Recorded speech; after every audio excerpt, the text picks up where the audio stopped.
You're listening to the Cyberwire Network, powered by N2K. Do you know how the space and cybersecurity domains connect? T-Minus Space Cyber Briefing is your guide through the space-based systems that expand the attack surface. I'm Maria Varmazis, host here at N2K Cyberwire, and I'm excited to share that T-Minus is back, now as a weekly podcast, the T-Minus Space Cyber Briefing. We have a new dedicated focus on two great things that are even better together, space and cybersecurity. Because whether we realize it or not, we all depend on space-based systems that are, by the way, increasingly internet-enabled. We're talking cybersecurity technologies, policies, and organizations that are securing the critical space-based infrastructure that powers, protects, and connects our lives here on Earth. So join me for T-Minus Space Cyber Briefing, new episodes every Sunday.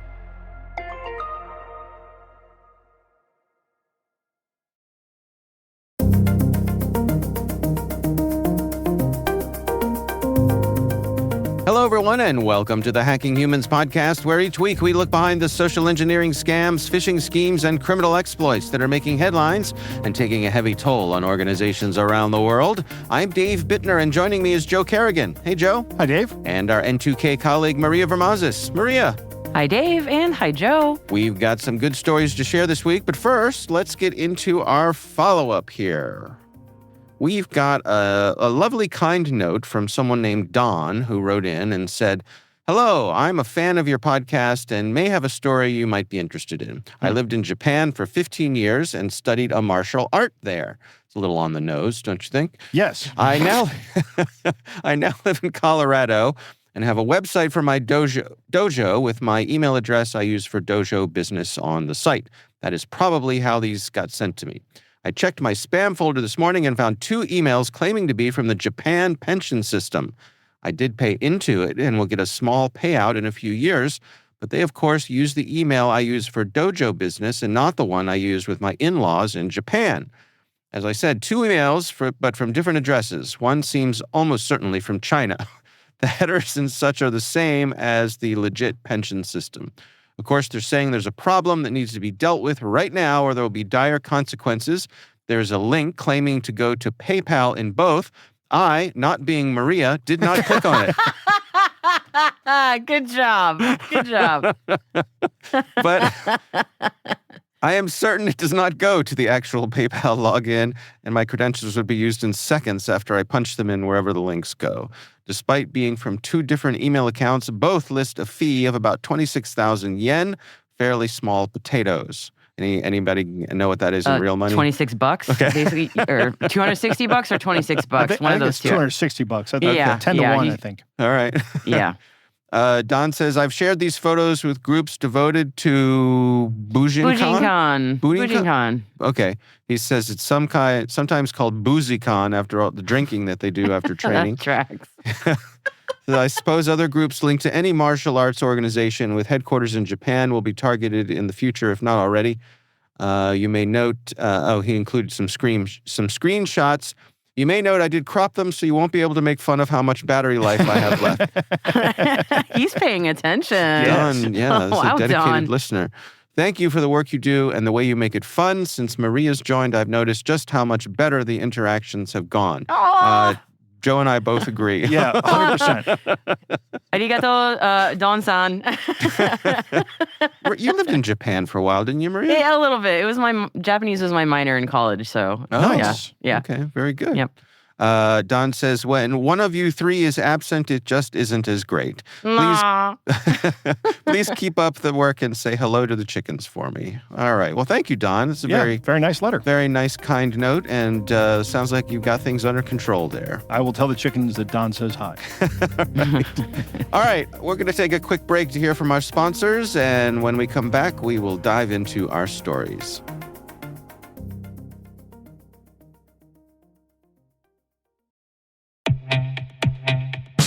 Every attacker counts on one thing: environments that trust too much. ThreatLocker closes that gap with Default Deny at execution. Unknown software? Blocked. Trusted apps? Contained with ring fencing. Configurations? Verified with ThreatLocker DAC so you stay secure and compliant. ThreatLocker delivers the visibility and control CISOs need without adding operational pain, making zero trust real for teams of any size. Stop ransomware at its earliest point. Book a demo at threatlocker.com/N2K.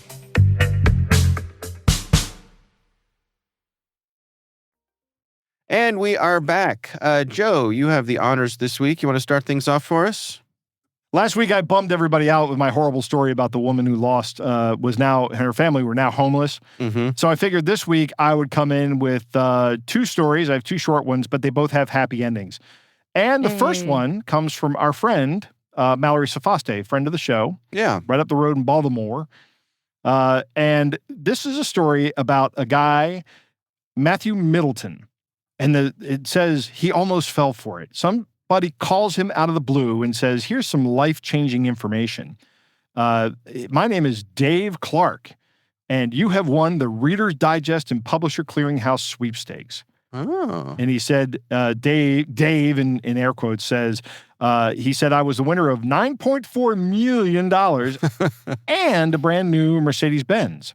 Wow. So he was suspicious at first, Matthew Middleton, and but the caller reminded him he'd entered the sweepstakes online, which I think is an interesting angle, right? Because we always say, hey, did you buy a lottery ticket? No, then you didn't win the lottery. Right. Did you enter a sweepstakes? No, then you didn't enter the sweepstakes. So here's how they're getting around that. They're saying, you entered the sweepstakes online. Do you remember everything you've ever done online, Dave? If I said it was 3 months ago, you entered the sweepstakes and now you've won. Yeah. I wouldn't be able to pull that out of my memory. No, I don't remember what I did 10 minutes ago. Right. Who are you people? Right. Why am I here? Right. This is Where not my am I? beautiful house. Oh, yeah, work. That's a good one. Yeah. The caller told him the prize money would be delivered in cash and sent videos and photos he claimed to be of them counting Middleton's money, right? Oh. So they just got some random videos off some line of, money going through money counters, Right. you know. And stock footage. and Love stock. those things. Yeah. Yep. Then came, of course, the catch. He said the only thing is you need to pay a document fee of $500 via an Apple gift card. Ah, yes. And that's right. And that's when Middleton went, ding!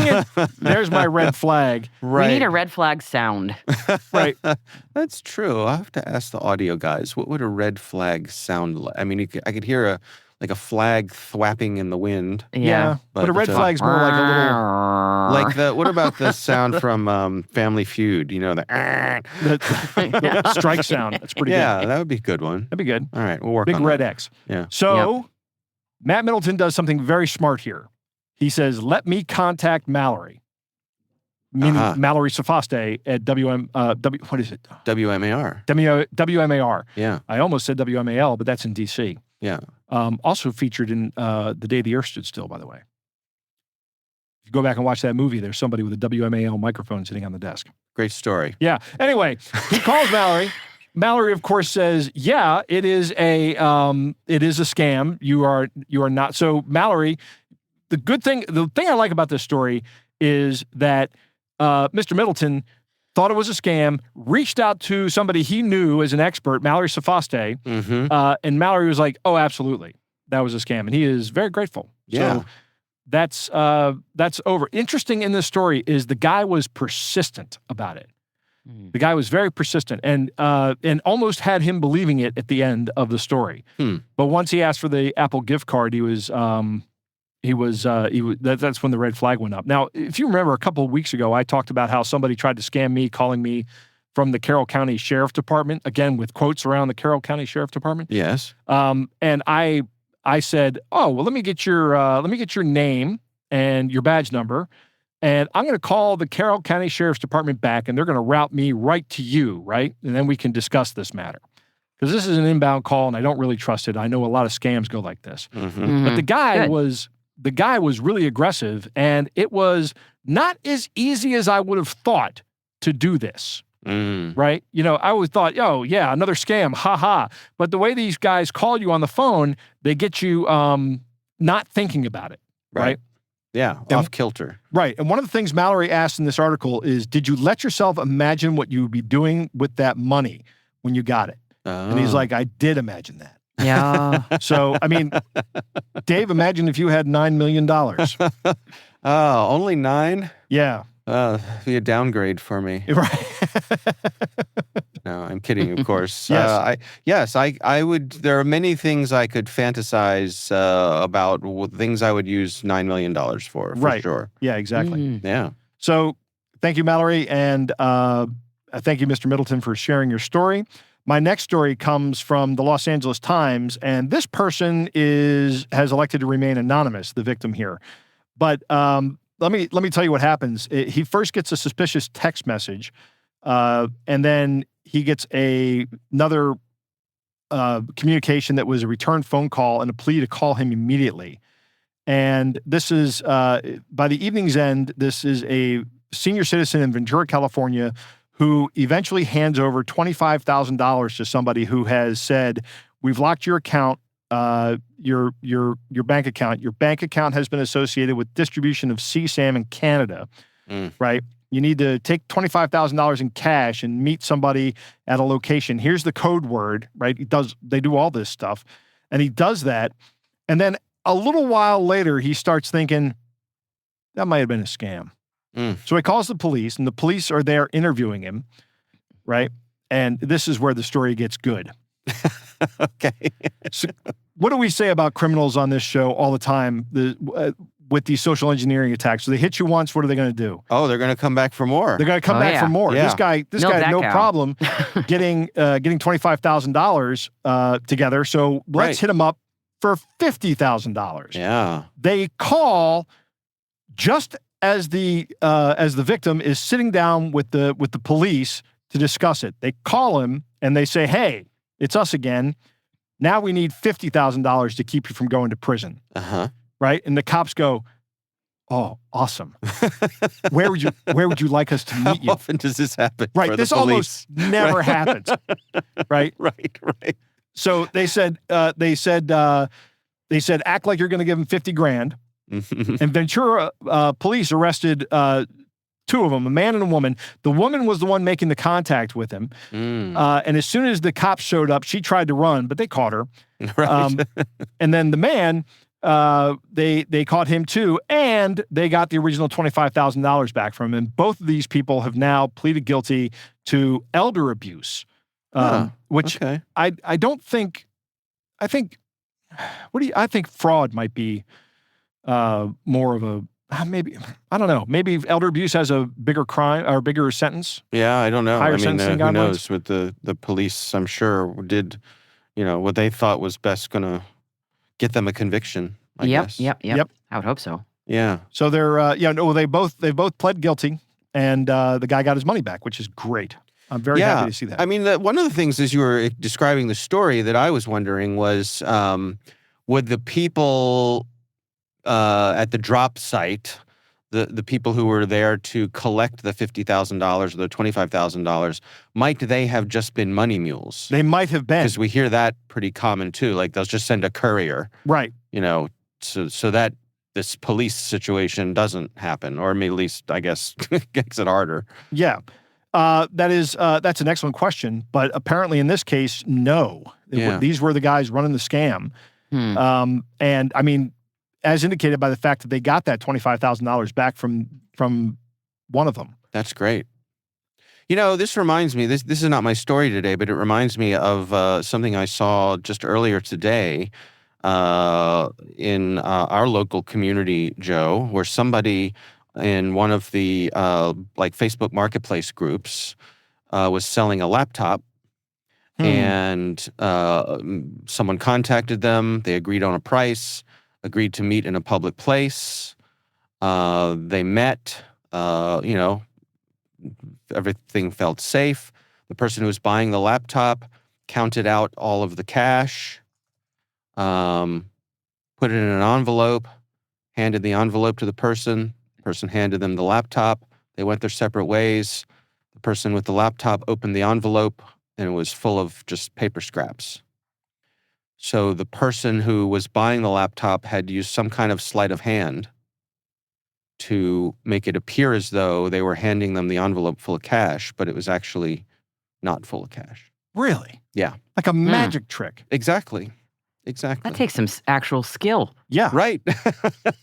Right. I'm almost impressed. Yeah, I'm almost impressed. Exactly Yeah. the sentence I was going to say. Right. I'm almost impressed. If it weren't for the fact that you were cheating somebody out of the laptop, I would be impressed. Yeah, I always wondered, like, if you're a really good sleight of hand magician, does that mean that you never have to pay for a candy bar? That's an excellent question. I've only ever learned sleight of hand for card tricks. Yeah. So Yeah. I did dabble a little bit in magic when I was in college. Uh-huh. Did not impress the ladies like I thought it would. Joe, I hate to say it, but the moment you said you dabbled in magic, the Right. thought that came to mind was that is not a surprise. Right. That's Yeah. Yep. Okay, everybody, listen. We're gonna pause the party here for a second while Joe. Joe Knack the Magnificent.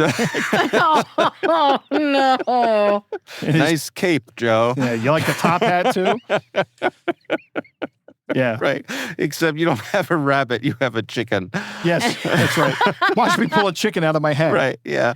Which chicken, though? It's going to be Snugglebug every time. No, you got the answer right there. Right, Yeah, he right. knew. Yeah, you've thought about it. Snugglebug is the chicken who plays along. Yeah. Right. My favorite thing is if you can do a card trick with any deck of cards. Mhm. You know, there are of course all these gimmicked out cards that you can get, and I have a bunch of these tricks. I was like, oh, these are pretty cool, but they're all pretty.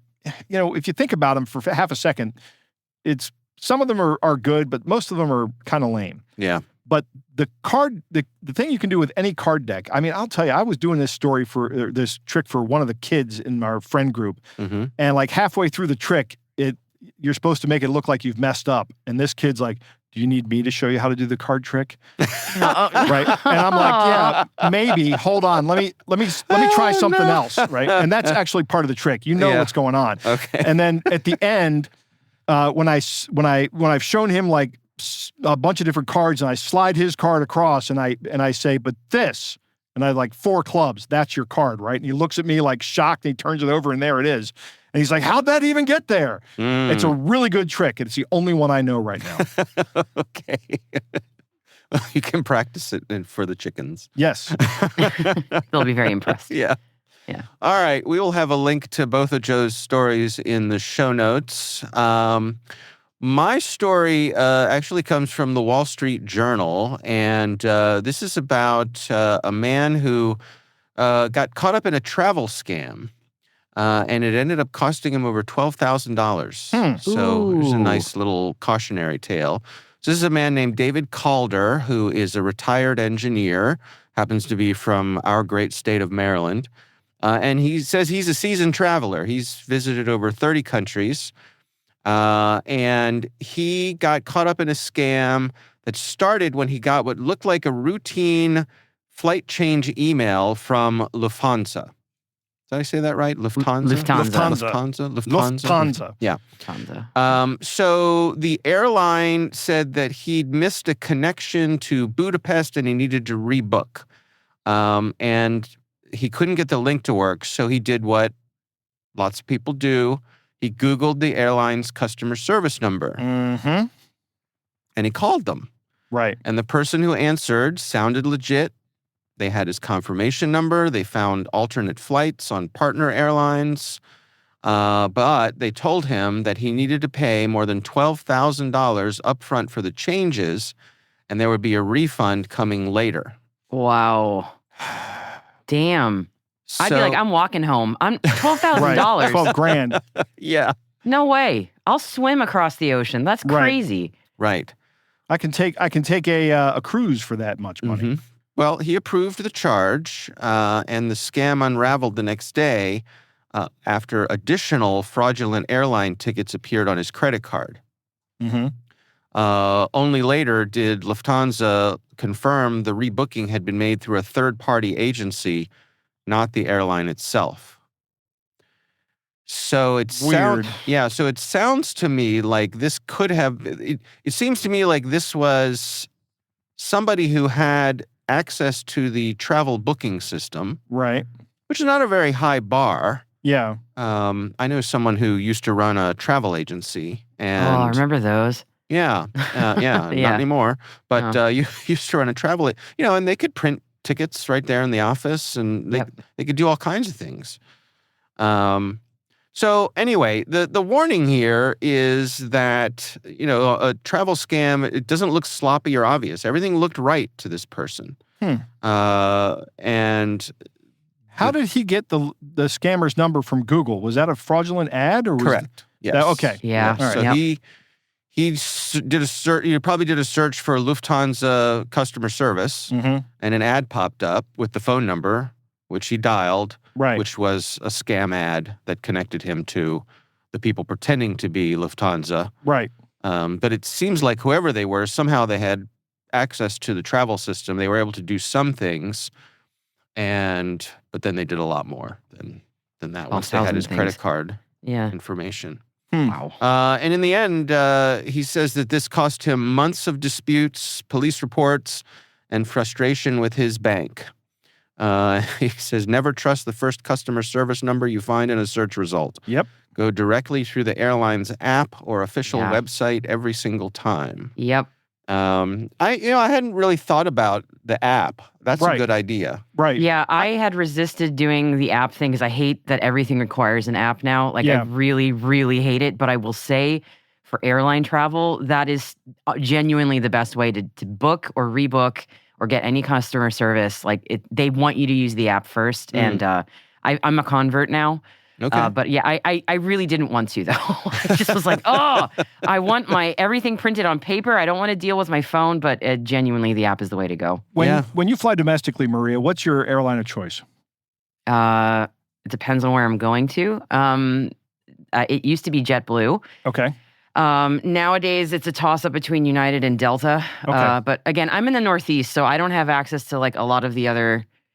Like Southwest, it barely exists up here, Right. and I know a lot of people love Southwest. So Yeah, BWI is a big Southwest airport, so Yeah. yeah, I use a lot of Southwest. Me too. Every time I see a plane flying over my house, Southwest. Yeah. It's true. yeah. All right. So obviously the lesson here, as David Calder said, just be careful that when you make a phone call or try to get in touch with, in this case, an airline, but really anybody that you're doing business with, you cannot trust what pops up in a Google search or basically an online search. We've said over and over again, they are so commonly being gamed these days. Yeah. You need to have a direct connection with them. I mean, we've talked before about American Express and using them as a credit card, especially for travel, because it's generally more accepted for travel. Right. Right. So, and when you call and you say, hey, this was a scam and I got scammed out of 12 grand, they'll go, oh, okay. Right. I'd like to know if this would have worked. I'd like to know what kind of credit card he used and, Yeah. what kind of evidence he had to present. Yeah. Also, I wonder if there's some liability here on Google's part. Yeah. I was thinking the same thing. Like, I was wondering, like, suppose I'm a billboard company, right? I sell billboards along the side of the road, and somebody comes along and puts up an ad for a scam airline. Right. Or, puts up an ad for a real airline, but with a scam number or a scam website or whatever. Yeah. As the billboard provider, am I in any way liable? Obviously, billboard providers don't have Section 230 of the Communications Decency Act, which Right. gives platform providers a lot of leeway. Yes.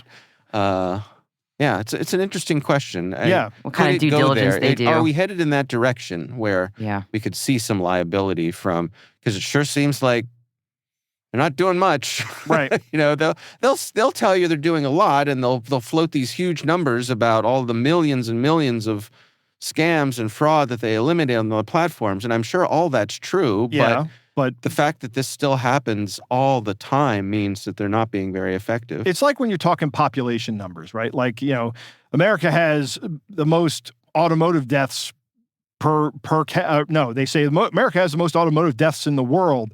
The only one that has more than us is China, right? Well, Yeah. okay, that's because China has 1 billion people and America has 300 million people and nobody else. And you're not looking at 400, what?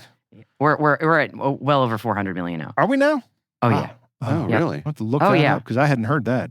No, didn't hear let me double check that. But I was going to US say, what popped into my mind was 330. Yeah, I was going to say 360. Okay. Well, Maria, Oh, while you're my bad. Sorry, I'm wrong. It's 350. Apologies. I don't know. I had heard 400. I was closer. Well, Apologies. if you're rounding to the most significant digit, you were correct. Tell you what, let's take a quick break to hear from our show sponsor. We'll be right back after this message.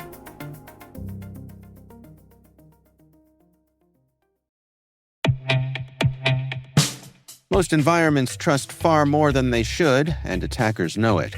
ThreatLocker solves that by enforcing default deny at the point of execution. With ThreatLocker Allow listing, you stop unknown executables cold. With ring fencing, you control how trusted applications behave. And with ThreatLocker DAC, Defense Against Configurations, you get real assurance that your environment is free of misconfigurations and clear visibility into whether you meet compliance standards. ThreatLocker is the simplest way to enforce zero-trust principles without the operational pain. It's powerful protection that gives CISOs real visibility, real control, and real peace of mind. ThreatLocker makes zero trust attainable even for small security teams. See why thousands of organizations choose ThreatLocker to minimize alert fatigue, stop ransomware at the source, and regain control over their environments. Schedule your demo at threatlocker.com/N2K today.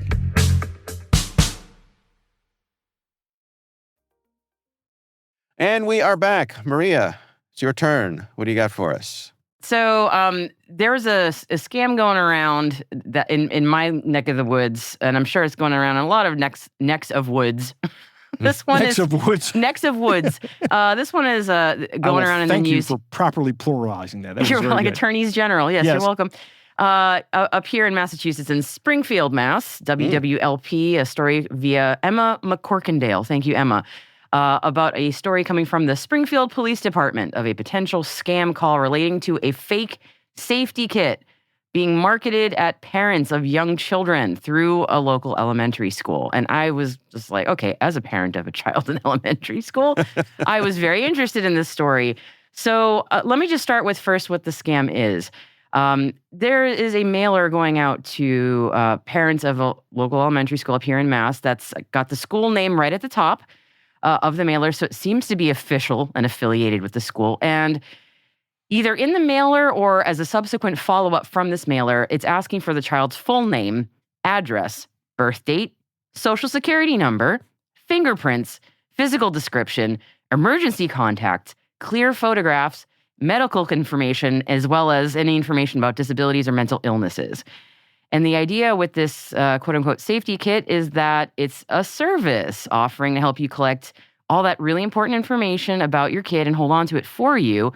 So should every parent's worst nightmare occur and your child goes missing, the idea is that this information is already gathered for you, so it's handy in one spot and can be given to law enforcement quickly because you will probably be too distraught to go around and gather that information yourself in those crucial moments when your kid has gone missing. Yes. Yes. And wow, and this is even a free service. Isn't this wonderful? A free service. A free service that just wants literally all the information about your necessary kid. to steal your child's identity or just straight up abduct them. Yeah. And there are also versions of this ploy going around that also encourage the use of an app-based version of this free service. Well, in addition to all that information I just mentioned, they'll also take your kid's biometrics, like their fingerprints. Wow. I know.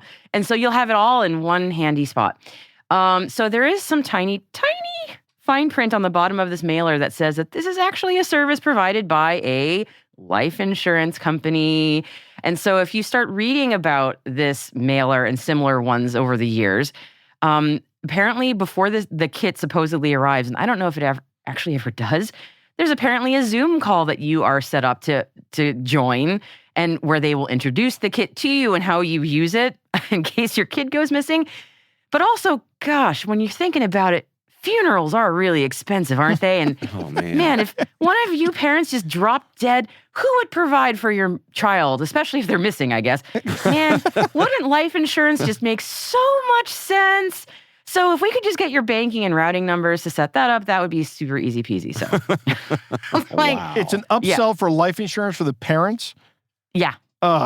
And funeral coverage and all that kind of stuff. So this has been going on. So yeah, okay, first of all, don't do this. Do Right. not do this. Do Do not hand that information about your kid over to anybody. I don't care what mailer's coming home with your kids. Do not do that. So yeah, that is, if you only remember one thing, don't. Right. Well, let me just interrupt because I remember when my kids were in elementary and middle school, there was a thing that was part of them getting their school pictures. Oh, I was going to get to that. Okay, That's a different sorry. thing. Yeah, no. I actually was going to mention that because I have that here on my desk. I have my daughters. Big Okay, fan of that. all right. That's a different Proceed. thing. Yeah. I'm glad you know about that because that is a different thing, but related. This specific scam, I was very curious about this. So I did a little sleuthing on the internets. And I was seeing stories about this going back to 2019. A lot of them, the same life insurance company doing this flavor of scam. And of course, they say it's not a scam, that it's a legitimate service that they're providing. Right. Okay, whatever. Sure. Yeah. Sometimes they use door-to-door tactics. Sometimes they will often say that they're affiliated with local or state police, and the police will go out of their way to say, no, they are not. So that is definitely not a thing. But in a lot of cases, there is a mailer that actually goes home with the kids from school because presumably someone presented this to a busy administrator, and the administrator's like, well, who doesn't like child safety? So yes, we should send this to all the parents. Right. And they're not aware that this is, putting it generously, lead generation for an insurance company Right. and not actually a thing to keep your kids safe. Yeah. And as I was looking into this scam, and again, there are videos and posts about this going back many, many years about it, and people going, I got scammed and this sucks. Don't let it happen to you. I saw a lot of AstroTurfed comments defending this, and I'm pretty sure they were from the scammy company in question. One of them on a YouTube channel from a local news outlet reporting on the scam said, the program is a national campaign at no cost to protect our children. How can you consider this a scam being called to get registered? I could understand if they're calling, informing that there's a fee and asking for credit card information, but don't ruin something that's trying to do good, especially for our youths. I was like, Oh. Sounds like it came right out of the marketing department. I was like, yeah, it's totally legit because they're not asking for your credit card, right? Right. I mean, Just they're all asking your for kids' literally information. Yeah, and a blood all of sample. your kids' info, but not your credit card. So that's what makes it legit. Oh, the gall, the absolute gall. So, yeah. So if you feel in your family's risk profile or in your world that this is a kit that you genuinely want to have together and at your hands, should the worst happen, you can do this yourself and work directly with your local law enforcement to put this together. But this is 100% a DIY situation. There is no service you should be using for this because Correct. nobody should be having that information about your kid. I guarantee Nobody. you they sell this information as soon as they get it. I think that is even generous. Like, I don't even want to know what they would do with it aside Right. from selling. Like, Well, you there's have nothing a good. clean social security number that has, From a child? no credit. Wow. Yeah. Yeah. You Yeah. can do all kinds of things. Cha-ching. Right. Yeah, so the end note I wanted to mention, Dave, was the thing that you were talking about, which is a legitimate thing that I'm a big fan of. With my kids' yearly school photo, there's a card that comes with it every year that I really appreciate. I'm not going to name the company name because I feel like that's probably unnecessary. But all it does is has a clear photo of my kid that I can use to handle law enforcement, and it reminds you to immediately call 911 and how to get in touch with the National Center for Missing and Exploited Children, whom they officially have partnered with. And I did check that is the case on both sides. So it's an official partnership, and it's on the up and up. And that is it. They're not asking for your money. They're not asking for your kid's social. It's Right. literally Yeah. get in touch with your local law enforcement immediately.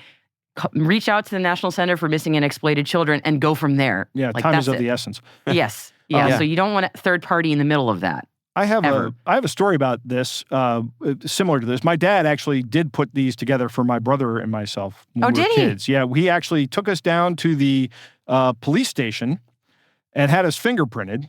Yeah. And, Oh. he looked at us and said, "I probably should get some experience with this before these two miscreants become adults. They should at least know what the fingerprinting at the Right. police station's like." Yeah. Never had to be fingerprinted by law enforcement after that, never. But they gave him back the fingerprint cards, and he had those. Yeah. He may still have them. I don't know. Yeah. But a funny story about this is, as my brother and I are walking out of the police station, we see a bunch. It's like the police put out a public service announcement, said, "Hey, come on, get your kids fingerprinted. We'll give you the fingerprints and keep them on file. And that way, if your kid goes missing, we'll ask for the fingerprints." Right. Yeah. But the Yeah. point was, you kept the fingerprints. You were responsible Yes. for keeping them. Yep. And this is in Montgomery County, just one county south of here. And we're walking down the steps of the police station, and I kind of nudged my brother, and I go, "Hey, come on with me."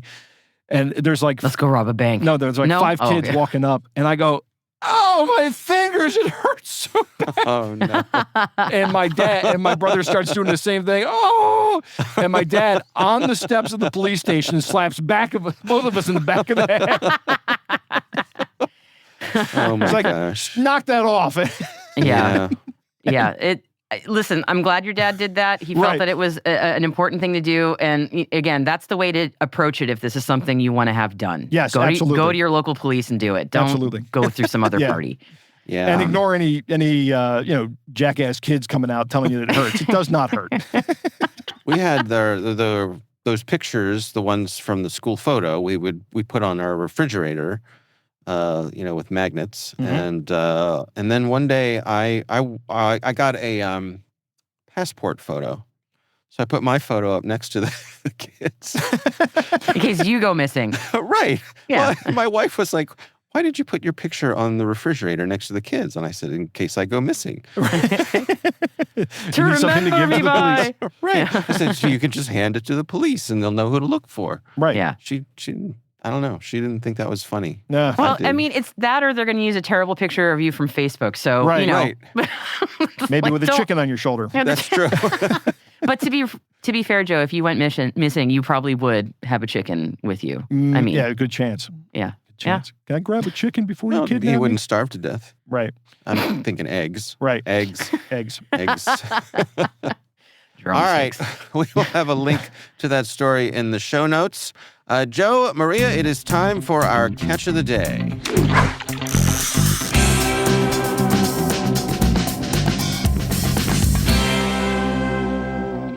Dave, our catch of the day comes from another subreddit, r/scammers. And it begins Oh, no. this. I love. Oh, my I God. love the title of this. I'm going to read Oh, it. wow. Hearken, brethren! Behold how I did smite a worker of iniquity with the word and brought him unto great wrath. Amen. All right. So I'll tell you what. I'll be the scammer reaching out here in the gray. And Joe, since you seem to be enthusiastic about this, Yes, I love the way can this be- guy writes. you can be the person in blue. Okay. All right. It goes. So it begins here.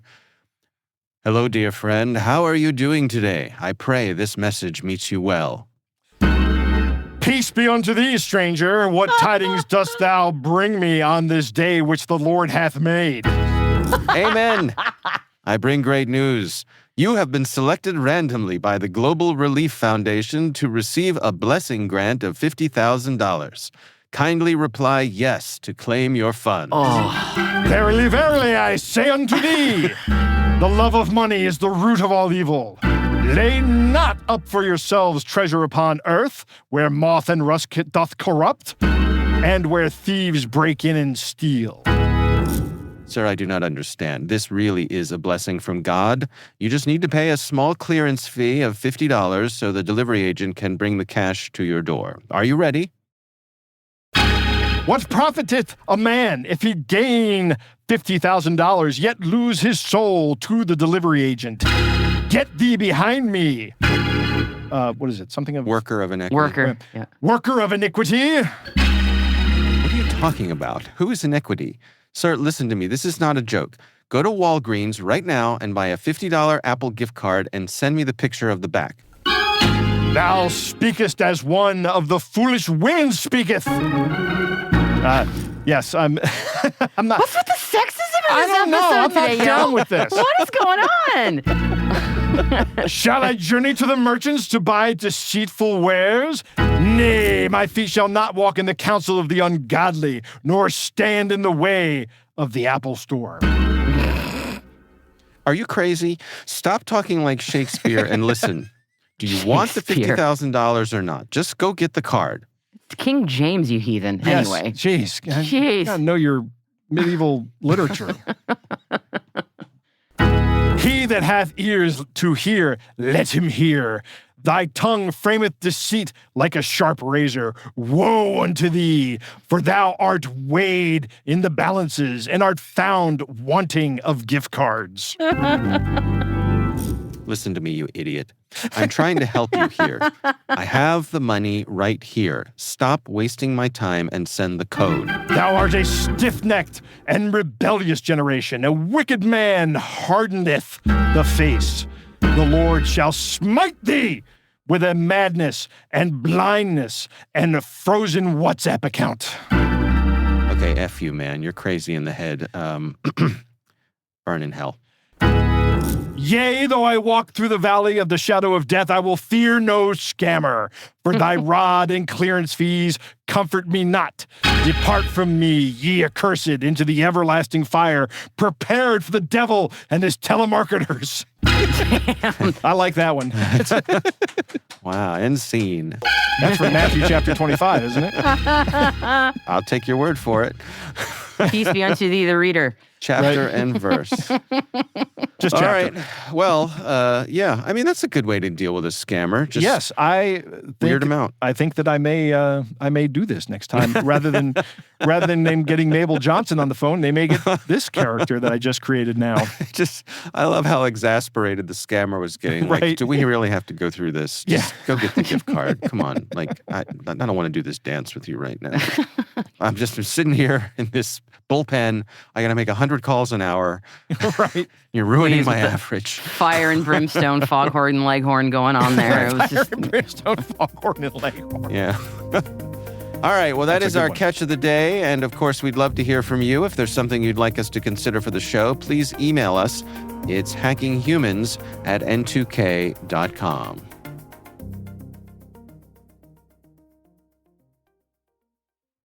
Most environments trust too much, and attackers know it. ThreatLocker enforces default deny at execution, blocks unknown apps, and limits what trusted apps can do. Stop ransomware at the source. Get your demo at threatlocker.com/N2K. And that is our show, brought to you by N2K Cyberwire. We'd love to know what you think of this podcast. Your feedback ensures we deliver the insights that keep you a step ahead in the rapidly changing world of cybersecurity. If you like our show, please share a rating and review in your favorite podcast app. Please also fill out the survey in the show notes or send an email to hackinghumans@n2k.com. This episode is produced by Liz Stokes. Our executive producer is Jennifer Iben. We're mixed by Elliot Peltzman and Trey Hester. Peter Kilpie is our publisher. I'm Dave Bittner. I'm Joe Carrigan. and I'm Maria Vermontes. Thanks for listening. You idiot.